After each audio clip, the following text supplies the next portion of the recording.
The air in Redemption Creek, Montana Territory, felt less like a breath and more like a mouthful of sun-baked dust. Dr. Elias Vance, a man still in his late 20s with a clean-shaven face and eyes too bright for this grim landscape, pulled his wagon to a halt outside the town's only general store. It was 1872, and the West was a promise of untamed freedom. But this place, the wooden buildings were gray and peeling, and the few townsfolk he saw seemed to move with a quiet practice. They eyed him, a stranger with a shiny new medical bag, with a mix of suspicion and a flicker of something he couldn't quite place. A desperate. He had come to take over the medical practice of Dr. Miller, an old man, whose letters had grown increasingly frantic and then ceased altogether. The only communication Elias had received from the town was a terse note from the general store owner, a man named Henderson, instructing him to come quickly. The note had been a single,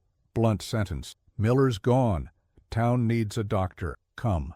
Elias dismounted, his boots crunching on the dry earth. He walked past a few men huddled outside the saloon, their gazes following him.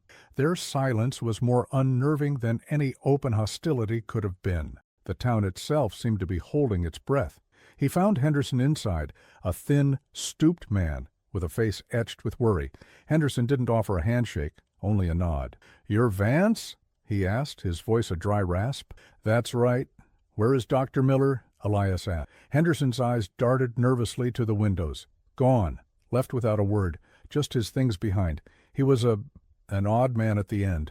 Elias felt a cold prickle of unease. Odd how? Rambled. Talked about things he shouldn't have. Said the town had a sickness no medicine could cure. Henderson, his voice dropping to a whisper, said the McAllisters had a curse on them. The name hung in the air, heavy and full of unspoken meaning. The McAllister family. Elias had heard of them in passing. They owned the vast McAllister Ranch, an immense tract of land that sprawled for miles, effectively owning the town along with it. Their presence was a shadow that Elias could feel even before he met them. Henderson gave him directions to Miller's old cabin. "Be careful, Doctor. Keep your head down. Don't ask too many questions, especially about the family. They don't take kindly to prying." The cabin was a short walk from the center of town, set against a backdrop of barren hills. It was a simple structure, but the interior was cluttered and chaotic. Miller's medical instruments lay on a dusty table, alongside a half-eaten meal that had long since molded over. On a small desk, Elias found the old doctor's journal. Its leather cover was worn, and the pages were filled with a scrawled, frantic hand. Elias flipped through it, his unease growing with every page. The notes weren't just medical observations. They were paranoid rambling, desperate pleas, and chilling sketches. One page had a drawing of a woman's, her eyes wide with terror, with the words, "The Vows." Another page was filled with repetitive scrawls of the name Abigail Thorne. Elias sat down, the journal feeling heavy in his hands. He read a passage that made his blood run cold. "The sickness. It's not in the body. It's in the soul. They trade humanity for power. The vow.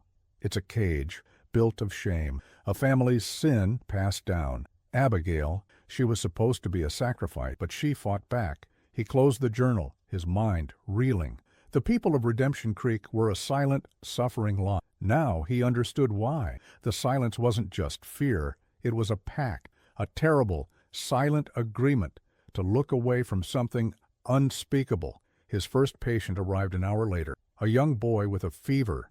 His mother, a woman named Martha, waited nervously by the door. After he treated the boy, she looked at him with a desperate, pleading expression. "Are you staying, doctor?" Voice trembling, though the words fell in his own ears. "Then be careful. Dr. Miller." He asked too many questions about the McAllisters, about Abigail Thorne. Elias seized the opportunity. "Who is Abigail Thorne?"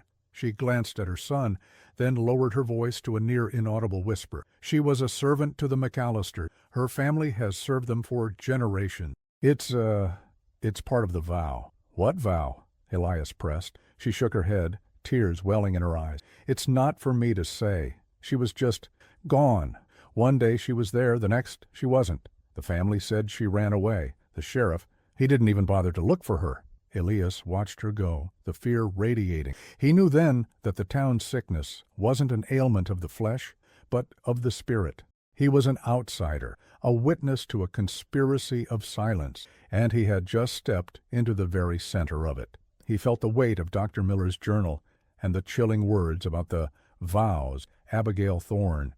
He had come to a place to heal, but he suspected what he was about to face had nothing to do with medicine. He had arrived in Redemption Creek as a doctor, but he was now an investigator, a man bound by an oath of his own to find the truth, no matter how terrible. Don't forget to subscribe to the channel and hit that notification bell so you don't miss the next chapter of this terrifying story.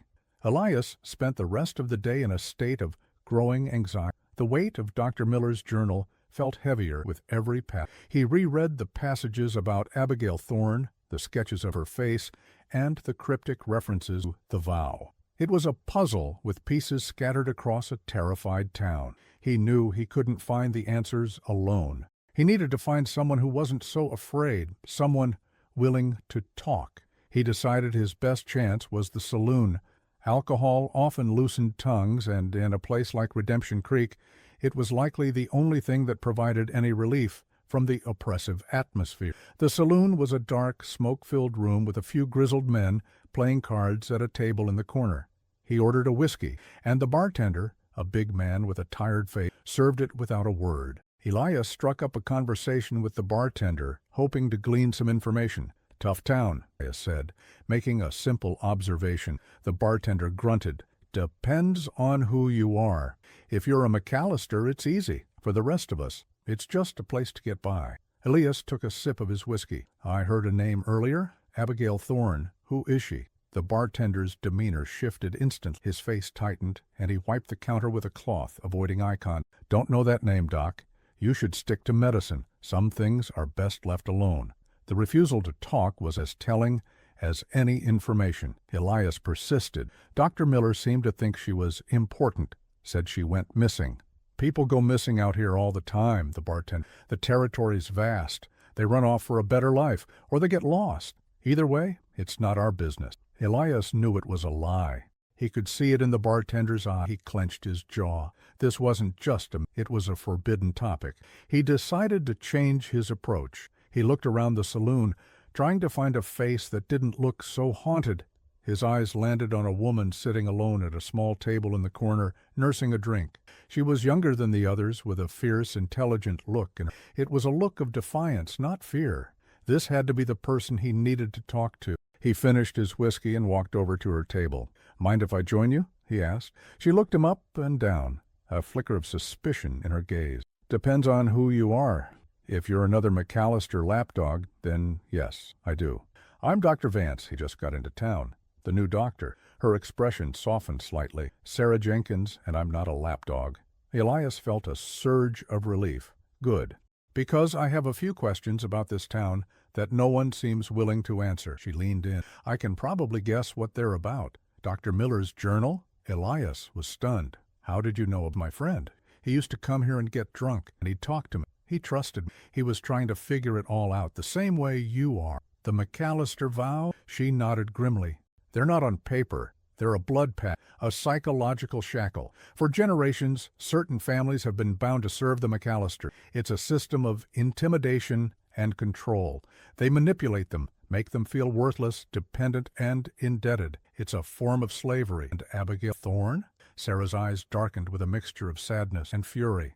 "Abigail was her family, the Thornes, has served the McAllisters for a century. Abigail was beautiful, and she had a spirit that couldn't be broken. She wanted to leave, to live her own life.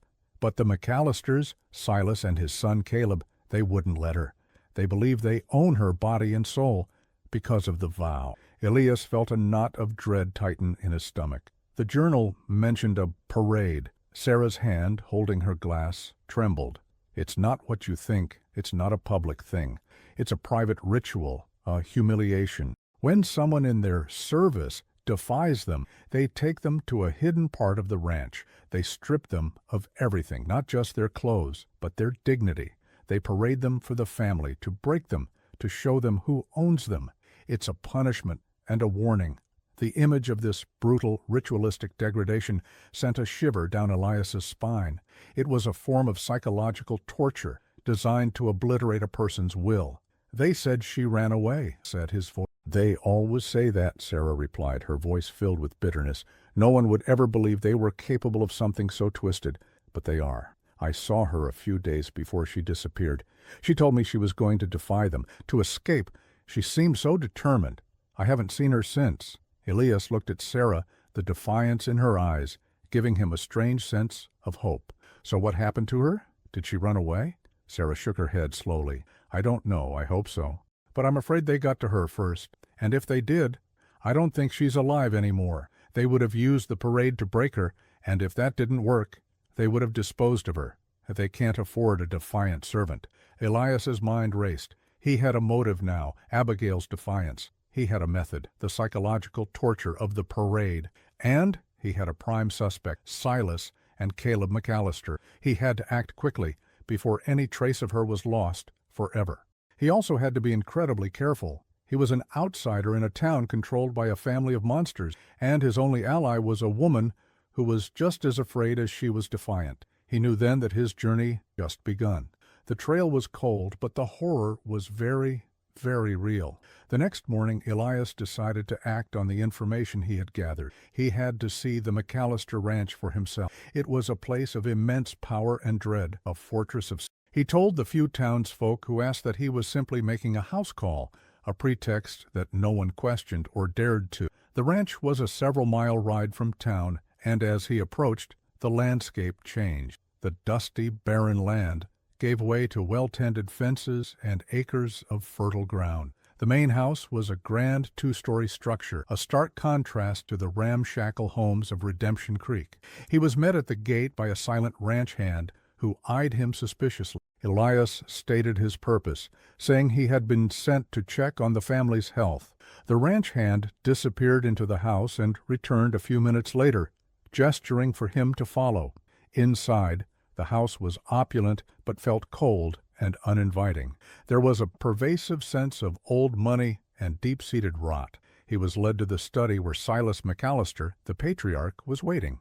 Silas was a formidable man in his late 60s, with a stern face and piercing blue eyes that seemed to miss nothing. His son Caleb stood beside him, a younger, more volatile version of his father, with a smirk that felt like a threat. "Dr. Vance," Silas said, his voice as smooth and cold as polished stone. "We were not expecting a house call. We are all in excellent health. Dr. Miller never bothered with such pleasantries." "I am the new doctor in town," Elias said, his heart pounding. "I am simply being thorough. You never know when a simple checkup can reveal a hidden ailment." "There are no hidden ailments here, doctor," his smirk widening. "Our health is as strong as our resolve. You should focus on the town's common folk. They seem to have a talent for fevers and broken bones." Elias ignored Caleb and addressed Silas directly. "I understand a young woman named Abigail Thorne worked for you. Is she doing well?" A chilling silence descended upon the room.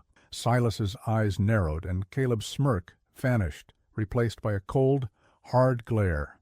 "Abigail ran away," Silas said, his voice devoid of emotion. "She was ungrateful. The Thorns have served this family for generations, and she chose to break the vow. Such a shame." "The vow?" Elias asked, trying to sound genuinely curious rather than accusatory. "What is that?" "It's an understanding," Caleb sneered. "A promise. They are our people, and we are their benefactors. We take care of them, and in return, they serve us. It's a very simple arrangement."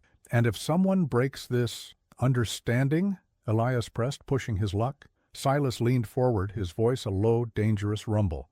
"Then they pay a price, a heavy price. But that is our family business, not yours. I suggest you turn your attention to the sick and injured in town and leave our affairs alone. Do you understand?" Elias nodded, his heart. He had his confirmation. The McAllisters were hiding something, and they were deadly serious about keeping it hidden. The tension in the room was palpable. Elias knew his time at the ranch was over, and if he didn't leave, he would be making a grave mistake. He made his apologies and left, feeling their eyes on his back the entire way to his wagon.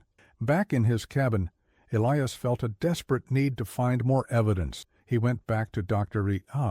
Miller's journal, poring over the pages. He noticed a sketch of a small hidden trail leading away from the main ranch house, marked with a tiny, almost unnoticeable symbol. Beneath it, in Miller's shaky hand, were the words, "the path of." He knew then that this was the trail to the parade Sarah had mentioned. It was a risky move, but he had to follow it. He couldn't go there during the day. He would have to wait for the cover of darkness. That night, under a starless sky, Elias returned to the McAllister ranch. He left his wagon hidden in a gully and proceeded on foot, using Miller's crude map as his guide. The trail was faint, overgrown with weeds, a path deliberately concealed. He walked for nearly an hour, his heart pounding in his chest, until he came upon a small derelict cabin nestled in a thicket of trees. The cabin was in ruins, but a faint, putrid smell hung in the air, a mix of decay and something else, something foul. Elias pushed the door open, and the sight that greeted him was a horror. The floor was stained with dark old splotches, where chains bolted to the walls. In the corner, a single rusty whip hung from a hook. But the most horrifying detail was a collection of personal items scattered on the floor, a ribbon, a small worn locket, and a piece of tattered fabric, all belonging to a woman. Elias picked up the locket and opened it. Inside was a tiny, faded picture of a beautiful young woman with bright, defiant eyes. Abigail Thorne. Elias felt a wave of nausea wash over him. This wasn't a place of mere punishment. It was a torture chamber. Abigail didn't run away. She was brought here, stripped of her dignity, and tormented. The parade was not just a symbolic act. It was a brutal, physical breaking of a human being. He had found the proof, but in doing so, he had also put his own life in grave danger. He had to get out, and he had to expose this, no matter the cost. He heard a twig snap outside and froze. He was not alone. The McAllisters had been watching. Elias's heart hammered against his ribs. The sound of the twig snapping was followed by the low, guttural growl of a dog. He ducked behind a stack of splintered crates, peering through the cracks. A searchlight, blinding and unforgiving, swept across the clearing outside the cabin. He saw two figures, Caleb McAllister and another ranch hand, both armed. Caleb was holding a powerful hunting rifle. "He's out here somewhere, Pa told me." Caleb's voice was a low snarl. "He's that new doctor, the one with the question. Said he smelled like trouble." "You think he found the cabin?" the ranch hand asked. "Let's hope not. We can't have him talking about the vow. Silas would be livid." He whistled for the dog, a large, menacing hound, which began sniffing the ground furiously. Elias knew he was trapped. The cabin was a death trap. He had to think fast. He saw a small rusted axe lying in the corner. It was his only chance. He grabbed it, his hand trembling with a mix of fear and adrenaline. As the searchlight swept past again, he moved silently to the back of the cabin. There was a small, grimy window. It was his only way out. He used the butt of the axe to smash the glass, creating a loud, splintering sound. He heard a shout from outside. "He's in the cabin," Caleb yelled. Elias scrambled through the broken window, cutting his arm on a shard of glass. The pain was a sharp, grounding sensation. He hit the ground running, heading for the thicket of trees, hoping that darkness would be his shield. The dog's baying was a terrifying sound in the night, a promise of a painful end. He ran as fast as he could, his lungs burning, the thorny branches of the bushes tearing at his clothes. He could hear them behind him, the sound of their boots on the dry earth, their angry shouts. "Get him, you worthless bastard!" Caleb bellowed. Elias knew he couldn't outrun them. He was a doctor, not a fugitive. He had to use the environment to his advantage. He remembered a creek bed he had crossed on his way in. It was a narrow, rocky passage, but if he could reach it, he might be able to lose the dog. The dog would be a far greater threat than the men. He veered off the trail, his feet slipping on loose stones. He could hear the dog getting closer, its panting, a hot breath of terror on his heel. He finally reached the creek bed, a steep drop from the bank. He didn't hesitate. He launched himself down the bank, landing awkwardly on his ankle. A searing pain shot up his leg, but he pushed through it, hobbling into the shallow water. He walked quickly through the creek, the cold water numbing the pain in his... The dog would lose his scent in the water, giving him precious... He heard Caleb's frustrated shout from the top of the... "Damn it! He's in the water! He's trying to lose the scent!" Elias kept going, his injured ankle screaming in protest. He could feel blood soaking through his sleeve from the cut on his arm. He had to get back to his wagon, back to town, and back to Sarah.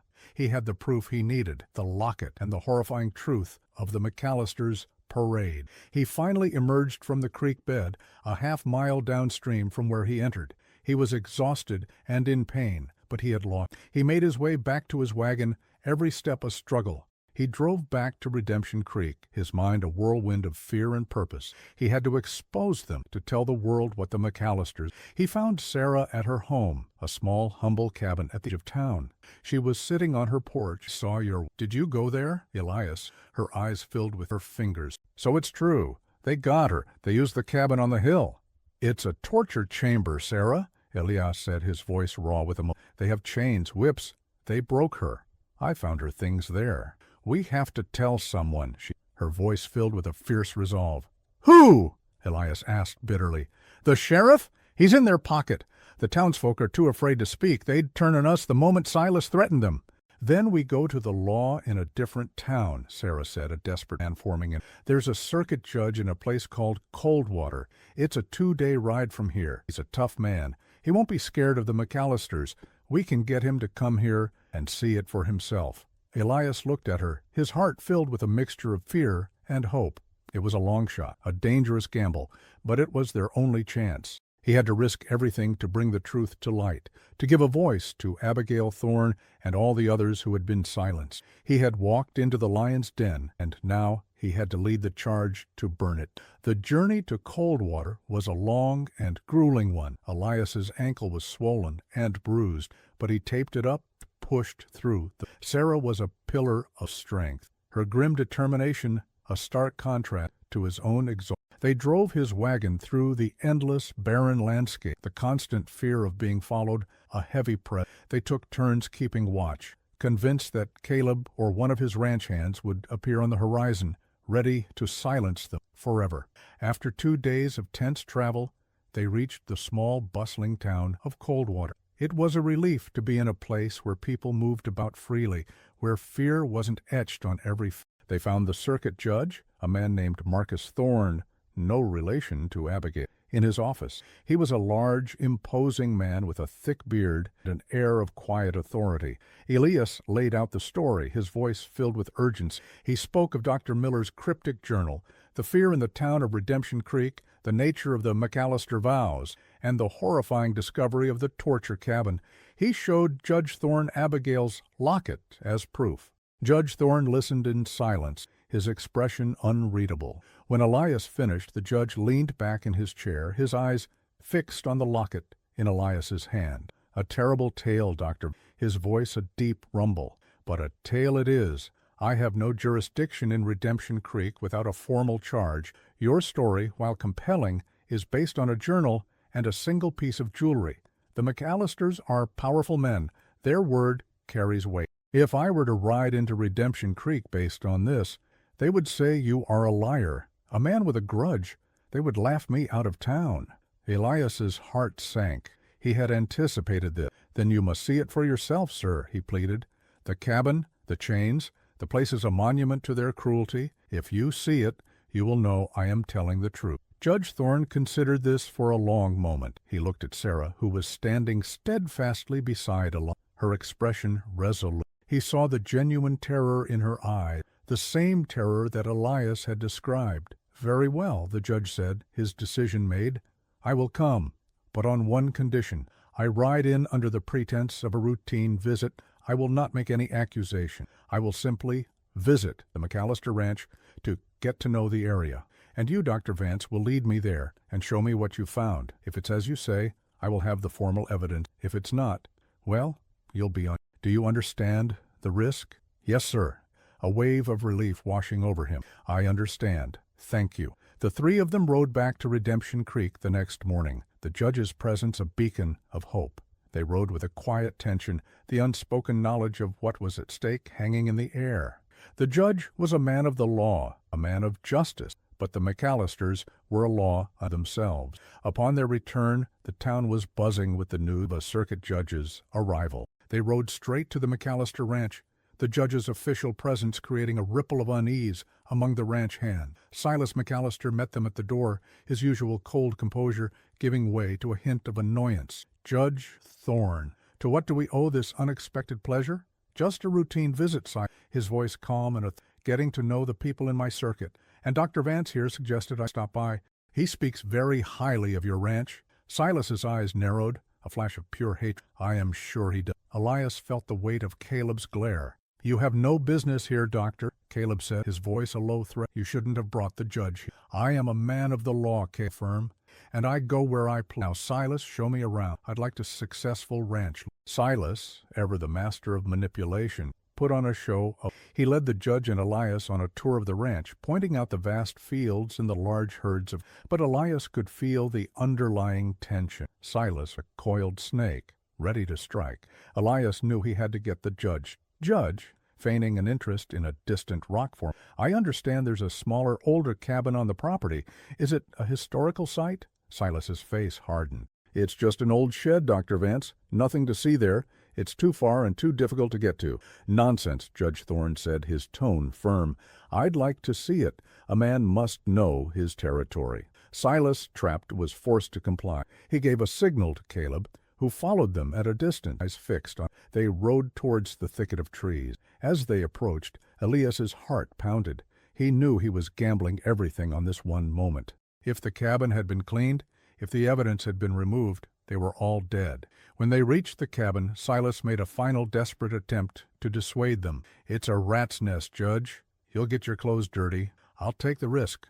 He walked to the door. Elias watched, his breath. The judge stepped inside, and his eyes interior. Elias saw the moment of recognition, the flicker of understanding in his eyes as he took in the chains, the rusted whip, and the bloodstains. He walked over to the corner where Elias had found Abigail's locket. He looked at the floor and saw the other items, the tattered fabric, the ribbon. It was all still there. The McAllisters had been so arrogant, so confident in their control, they hadn't bothered to clean up their crime scene.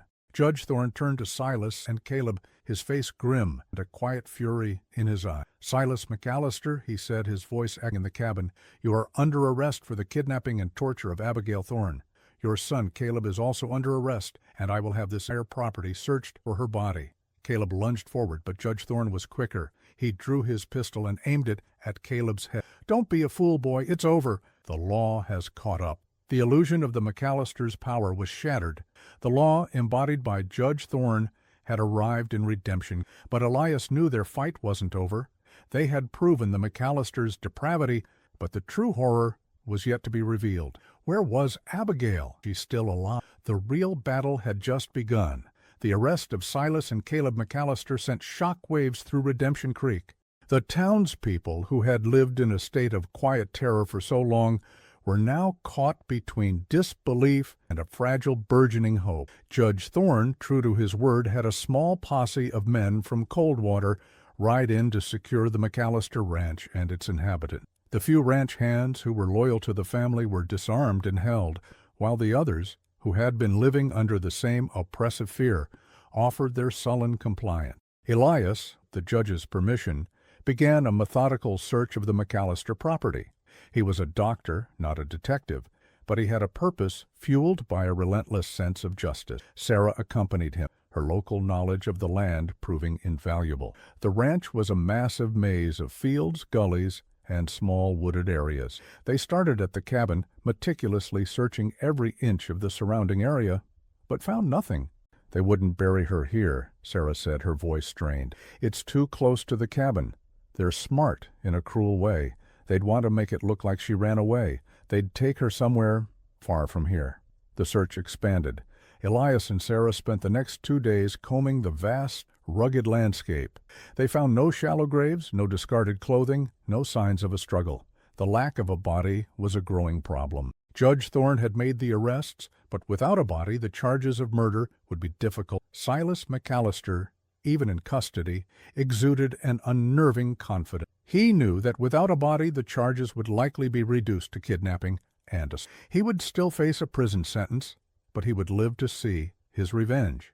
Elias, exhausted and frustrated, decided to re-examine everything from a different perspective. He went back to Dr. Miller's journal. He had initially focused on the written notes, but this time he paid closer attention to the scrawled, seemingly random sketches. He noticed a recurring symbol, a strange, jagged line that looked like a lightning bolt, but with a series of smaller lines branching off of it. It appeared on several pages, usually next to a drawing of a distant hill or a rock form. He remembered a passage he had dismissed earlier. The darkness of the heart is hidden in the light of the stone. A promise sealed by the earth. The words, which had seemed like the ravings of a madman, suddenly made sense. The stone could refer to a specific geological formation. The promise sealed by the earth could mean a burial. He showed the sketches to Sarah. This symbol, have you ever seen it before? Sarah's eyes widened in recognition. That's the symbol for the old family quarry. It's a huge pit, a mile or two from the main house. It's where they used to get stone for the foundations of their buildings. It's been abandoned for years, the quarry. It was the perfect place. A deep, abandoned pit, a natural grave. It was far enough from the cabin to be hidden, and deep enough to conceal a body forever. Elias felt a cold dread settle in his stomach. They had been looking for a burial, but what if they had been looking for a body in the wrong place? A body in a deep pit would be much harder to find. They rode to the quarry immediately. The path was even more overgrown than the one to the cabin, a testament to how long it had been abandoned. The quarry itself was a terrifying sight, a massive gaping hole in the earth, the sides steep and crumbling. At the bottom, a small dark pool of water had. The air was thick and stagnant. Elias and Sarah walked to the edge, peering down into the depths. Despair was a palpable. They searched the perimeter, but there was no sign of anything. They were about to give up when Elias noticed something, a small dark stain on a large rock near the edge of the pit.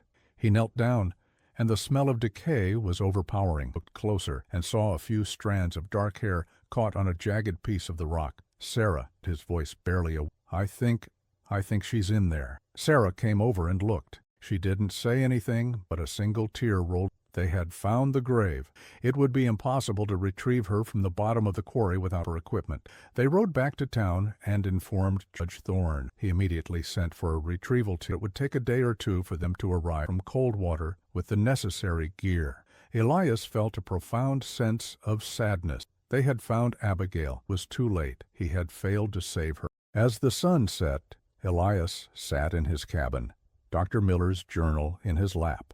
The victory felt hollow. They had brought the McAllisters to justice, but a life had been lost. He felt a deep sense of guilt, a feeling that he should have been faster, smarter, more perceptive. He had only been a witness to the final chapter of terrible tragedy. He knew then that the real horror wasn't the physical pain the McAllisters inflicted, but the psychological terror, the systematic breaking of a person's spirit that had led to Abigail's tragic end. It was a victory, but it was a victory in the face of an immense, irreversible loss. The fight for justice was over, but the grief was just beginning. The day after the discovery at the quarry, a somber mood hung over Redemption Creek. The hope that had flickered in the townspeople's eyes had been replaced by a quiet sorrow. Everyone now knew the full extent of the McAllisters' cruelty. The story of Abigail's torture and presumed death was whispered from house to house. Judge Thorne had the entrance to the quarry sealed off, waiting for the retrieval team to arrive. Elias felt a profound sense of failure. He had been so focused on finding a living person that he had missed the signs of a tragic end. He retreated to his cabin, the weight of the last few days heavy on his shoulders. He couldn't shake the feeling that he was missing. He had solved the mystery of Abigail's disappearance, but a nagging question remained. Why was Dr. Miller so obsessed with? Was there more to it than just a simple act of justice? He picked up the old doctor's journal again, poring over it a fresh, more desperate eye. He read the passages about Abigail, about her defiance, about the vow and the parade. He read the cryptic ramblings about a sickness of the soul. But this time he noticed something new. Tucked between pages of medical notes and paranoid scrawls was a small folded piece of paper. It was a letter addressed to Dr. Miller. The handwriting was shaky but elegant. The letter read, "Dear Dr. Miller, I know you are the only one who sees the truth. I am desperate. They have her. They are doing to her what they did to my mother.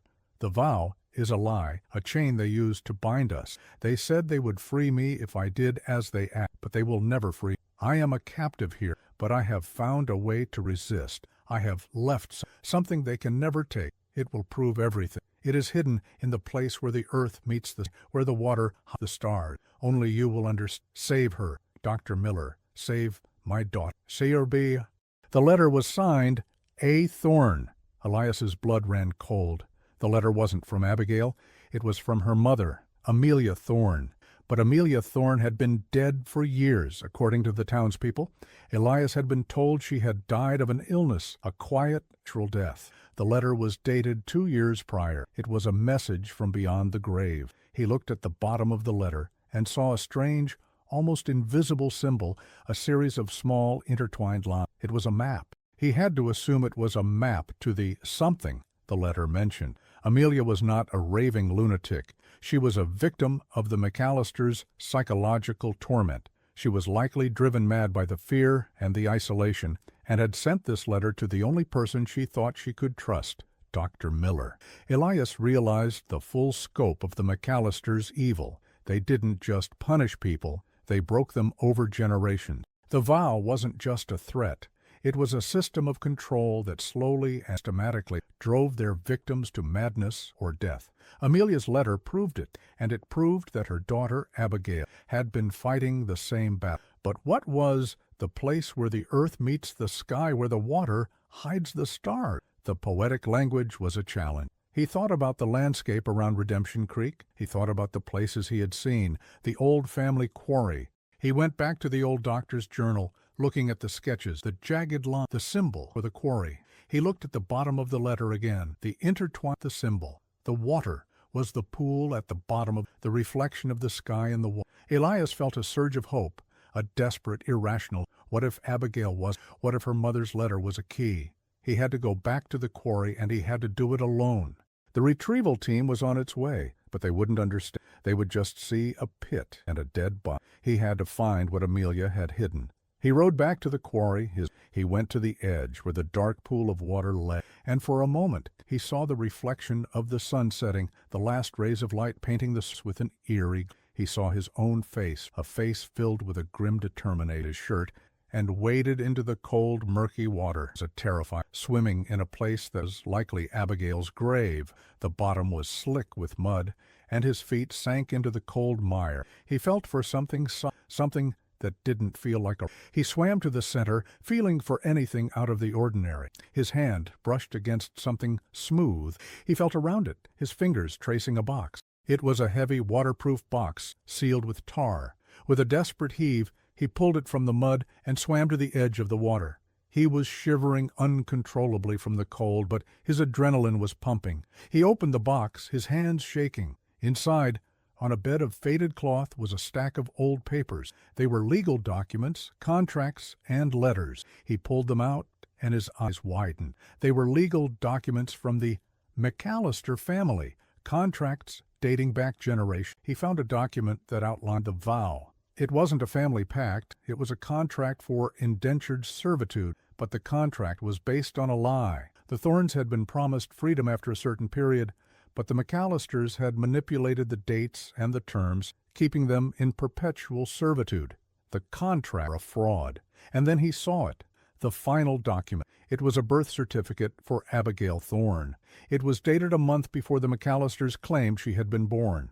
And next to the correct date, someone had written, "Born in the field, not in bondage." Elias realized the truth. Abigail's mother, Amelia, had given birth to her outside the confines of the McAllister ranch. She had done so to ensure that her daughter was born free. But the McAllisters, in their cruel game of power, had manipulated the date, claiming she was born a month later on their property so that they could continue to exploit her. It was a lie, a systematic manipulation to keep an innocent family in servitude. Amelia had a copy of the real birth certificate, a document that proved her daughter was legally free.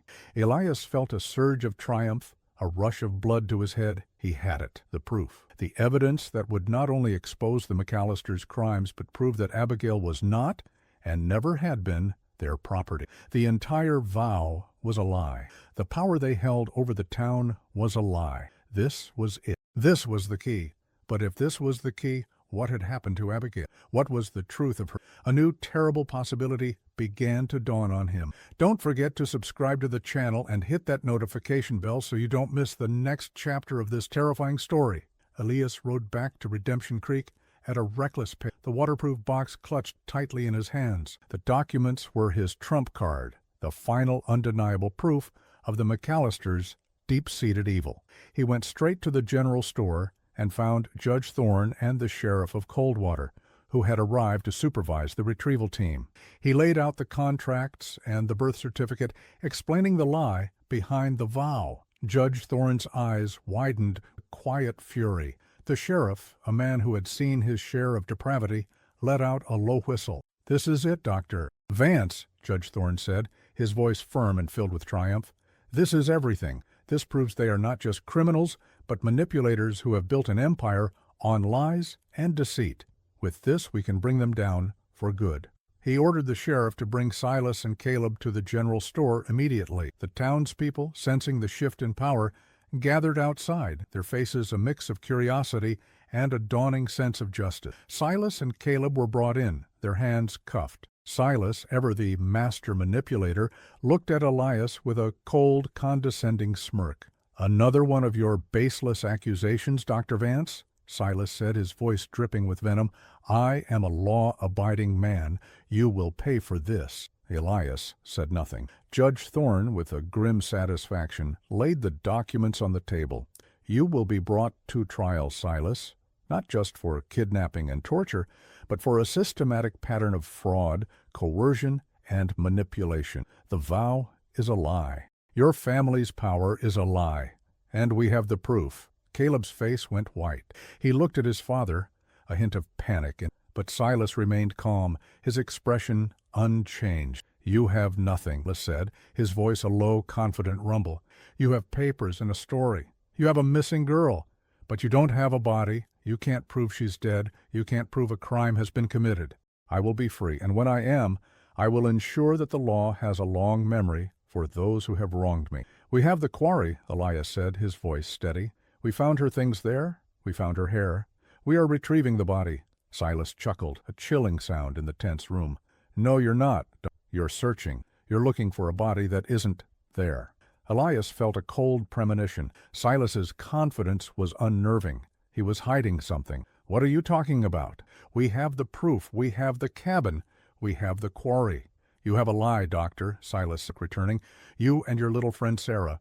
You went to the quarry. You found nothing. You were desperate. You planted that hair. That's what you did, wasn't it? To make it look like a crime. You are the liars." A murmur of unease rippled through the crowd. Silas's accusation, while completely fabricated, had a perverse logic to it. Elias had been the one to find the hair. He had been alone.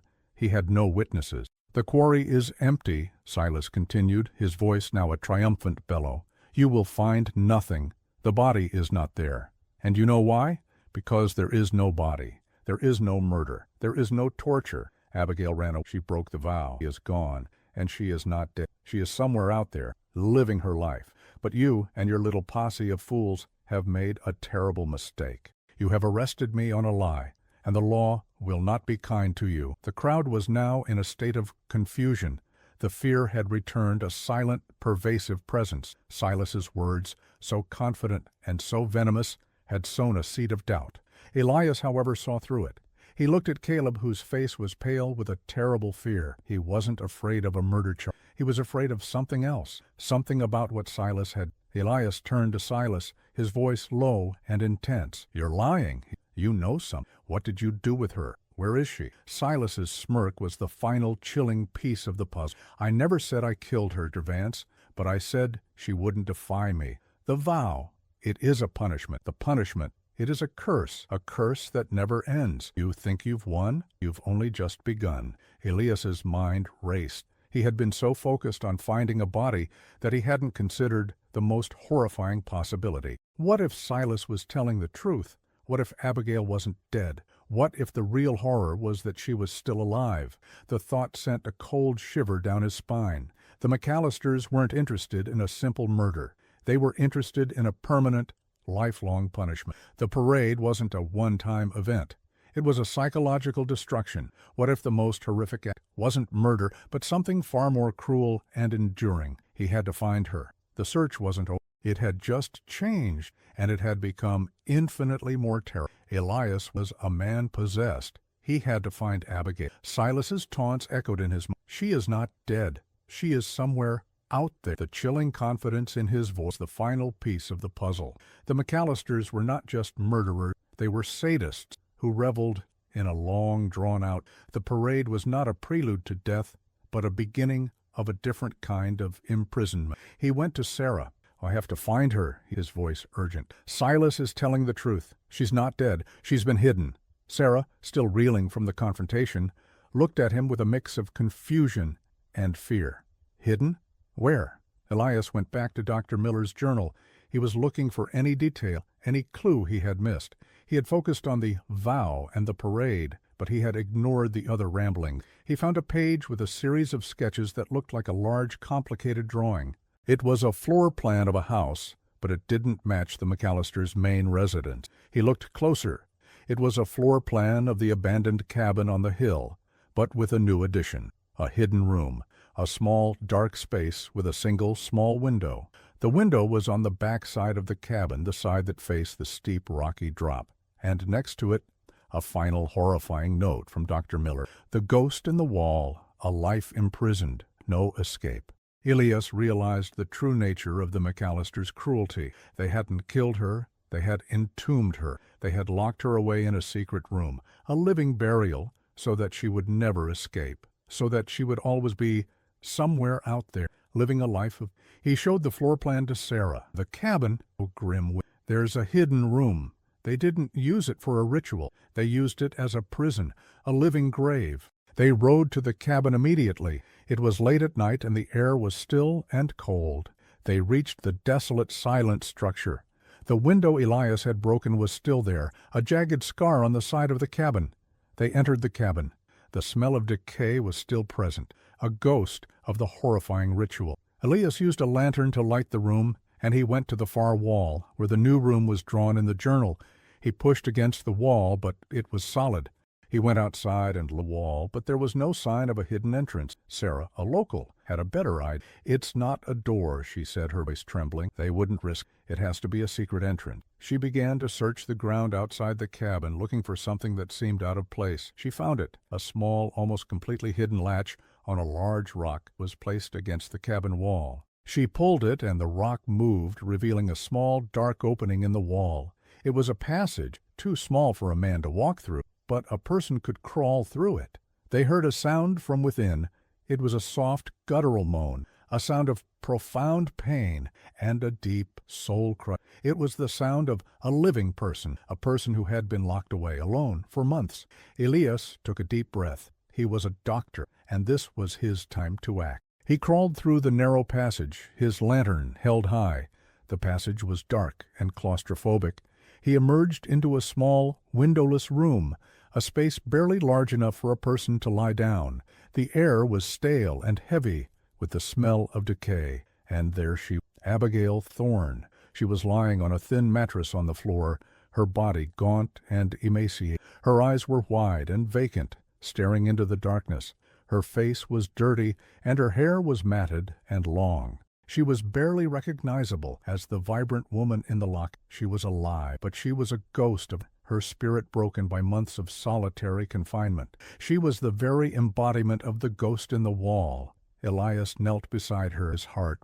"Abigail, it's me, Doctor. We're here to help you. It's over." She didn't respond. She just continued to stare into nothing, her eyes seeing a horror that only she could comprehend. She was alive, but she was no longer a person. She was a shell, a monument to the McAllisters' unspeakable cruelty. Elias knew then that the most terrifying horror wasn't a quick death, but a slow psychological torment. They had wanted to break her, to make her wish for death, but they had kept her alive, a constant reminder of their power and her eternal punishment. He and Sarah carried her out of the cabin and back to the wagon. She was so light, a feather in their arms. She didn't speak, she didn't cry. She just stared blankly, a living embodiment of the vow. They had found her, but they had to save her soul, not just her body. The true horror wasn't in her absence, but in her presence. It was a silence that spoke volumes of a crime that was far more sinister than murder. Elias and Sarah brought Abigail back to town. The sight of her, a living wraith, was a powerful, silent testimony to the McAllisters' crime. The townspeople, who had been divided by Silas's cunning words, now stood united in their horror. The fear of the McAllisters was now replaced by a cold, righteous fury. Judge Thorne ordered the immediate and formal charges of kidnapping, torture, and attempted murder. Silas, who had been so arrogant in their, were now cowed and broken. They had not counted on Elias' relentless, nor had they anticipated their victim would be found, still clinging to life. They were led out of town in chains, their reign of terror over. Elias, however, knew that the true terror had not ended with their departure. Abigail was a living symbol of what they had done. He became her doctor and her caretaker. He tried to heal her physical ailments, but her mind was the true battleground. She would not speak. She would not eat on her own. She was a ghost, a hollowed-out version of the defiant woman she had once been. He spent weeks with her, trying to reach her, trying to bring her back. He read to her from books, told her stories, tried to talk to her about the world outside her prison. Sarah helped him, her gentle kindness a soothing balm in the darkness. They were in a race against time, a battle to restore a person's humanity before it was lost forever. One afternoon, as Elias was sitting with her, he read from a book about a woman who had fought for her freedom. He read the words aloud, his voice steady.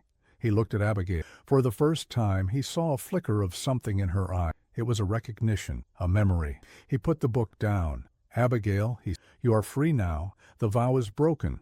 Your mother, Amelia, she fought for you. She left a note, a birth certificate. It proves you were born free.